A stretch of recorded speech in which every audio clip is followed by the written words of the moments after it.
Welcome back to the rough example Datsun 510 project. I've got a few updates for you today. So I started installing the wiring today, which was, kind of wild. I'm working with this big, it's like a 21 circuit universal harness that I bought online. So it's not designed for this car specifically, but it should have plenty of circuits for what I'm trying to do. So I've got kind of, one branch that I've run to the back of the car.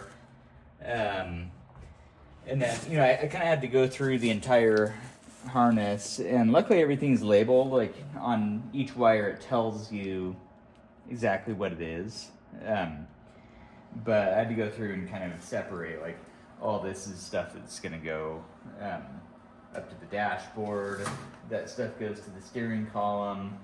And then I ended up having to cut a hole in here and run, I installed a grommet, and then I'm running wires out through here, which is not how it's done from the factory, but I want to have a kind of a wire tuck look. So this will all get, wrapped up nice and tight, and then come down and kind of come out underneath the frame. So that way I can run wires out to my, into this corner for the headlights, and then the rest of it will be hidden underneath here or clipped into these, and then probably pop up through here somewhere, so that I don't have to have a bunch of ugly wires running through the engine bay. The other big thing I've been working on is I started on brakes today. I put in this Wilwood brake proportioning valve. Basically what this does is it has a knob on it, and that allows you to adjust how much pressure is going to the back of the car versus the front of the car on the brakes. You don't necessarily need this, but I'm switching from drum brakes in the back to some discs, and I've heard some people complain about having a discrepancy there, and maybe there's just not enough juice to the back after that swap. So this will allow me to control that. So here's the old setup right here. It was all pretty just roached out, and it was leaking, and it had leaked down the firewall and like eaten all the paint off of this steering column piece, and just kind of ruined everything in there. So I'm just starting over with new parts. And then I'm just slowly working through all the little pieces in here. This is the hood release, and this was pretty nasty, so I masked it all off and painted it. This will mount up in here, just like that. And working through these right here. These are the switches for the dome light. I accidentally left them on and they got sandblasted, so they're kind of pitted right there. Trying to figure out if I want to paint them or just live with it, but those just go into that hole right there. And then you just run a wire up through here and across to the dome light.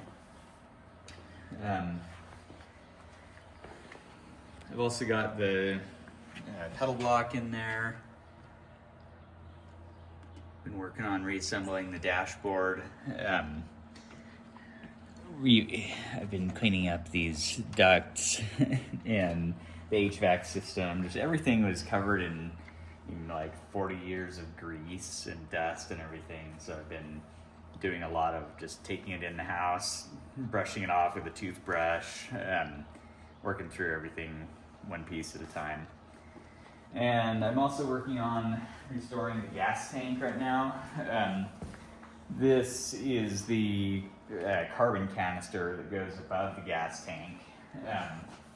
It just kind of sits in this space here, and it was kind of scratched up, so I gave it a fresh coat of paint. And then all of these hoses, I bought new ones for, because these were all yellowed and brittle. But basically that just, all of the vapors that off gas from the gas tank run through that, and it's supposed to capture the gases or something like that, some kind of EPA deal. And then here's the actual gas tank. I got it all drained out, so I could put it back in. I'm just debating whether I want to fully, take it all apart and repaint it. You shouldn't really see it because there's going to be a block-off panel.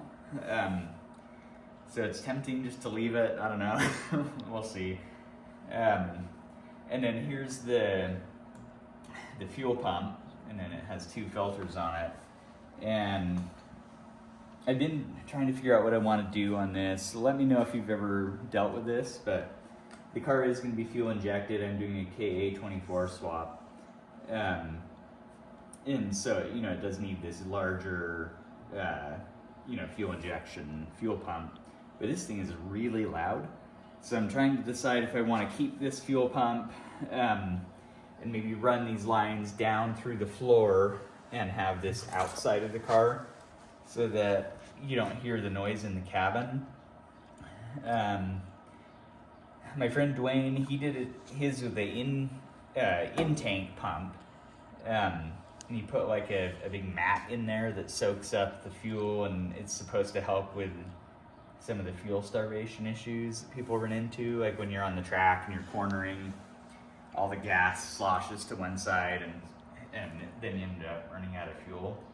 So he figured out how to alleviate that problem, but I don't know if I really need to do that. His is a wagon, so the gas tank shape is different, and that might not be the case on mine. So I don't know, it's tempting to just slap it back in there as is and just see how it runs, but definitely tempted to run it outside the car. I think that's most of what I've been working on this week.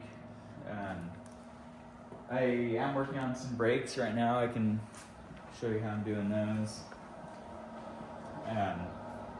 I've got to say, doing these brakes is a lot harder than I thought it was going to be. I naively thought oh yeah, this will just take me like an afternoon and I'll have it all done. And here I am 3 hours later and I've got one brake line done. Because I just keep kinking them or scratching them or just messing it up. It is a lot more of an art form than I had thought. But anyway, so on this one I basically went into the engine bay with this piece of electrical wire that's kind of flexible and got the shape that I needed. And then I straightened it out, and that gave me the length for this piece here that I cut off the main roll. And then I've got it into here, and I've got a double flaring tool that I'm going to be using on it. So there should be a little black piece that, oh, here it is, that you put on here for the first flare, and then this thing basically just wraps around and tighten this down onto it, and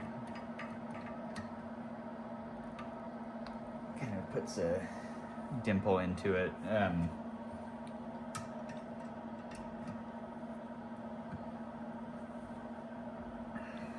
So just crank that down. You don't want to murder the thing. You just get it to the point where it doesn't want to go anymore. And then you pull it back out, and then you pop that off. And you'll see it's kind of like a donut shape now. And then you put this in there for the second flare. That's why they call it a double flare. And tighten that into it.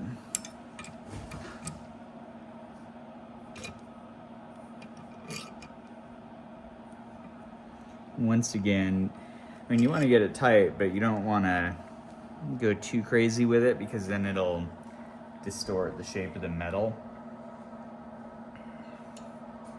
It feels pretty good there.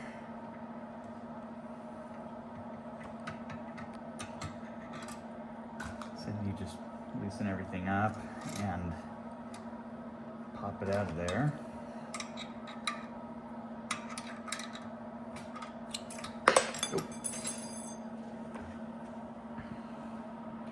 That's what we end up with.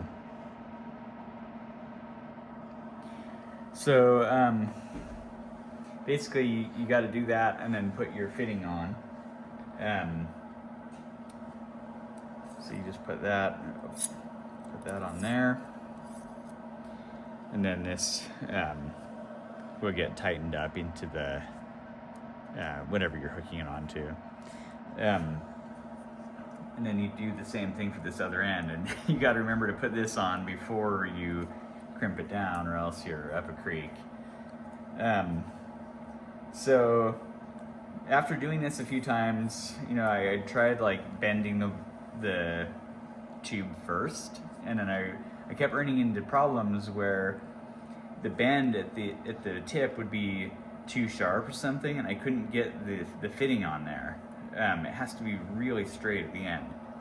So in order to avoid that problem, I've decided to just start out with straight pieces, get the fittings put on, and then do all of my bends afterwards. That seems to be a system that's working better for me. So once you get the fittings on the end, there's different kinds of benders that you can use for it. Like if I was to just throw a piece in here,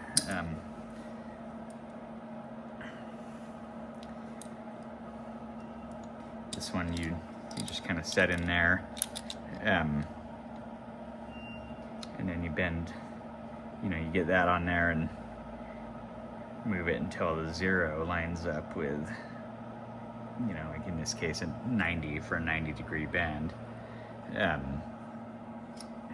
So that's one type. And then I've got another one right here that's just, it's a little bit more of a manual process, but you just hook that in there and force it around this circle. That's obviously not a smooth one because that one is already bent, but you get the idea. So that is how you bend them. I think it's one of those things where it's just going to take a lot of patience and measure twice, cut once kind of philosophy. But that's what I'm going to be doing for the rest of the day, is just working these breaks out. So thanks for tuning in, and I'll see you next week.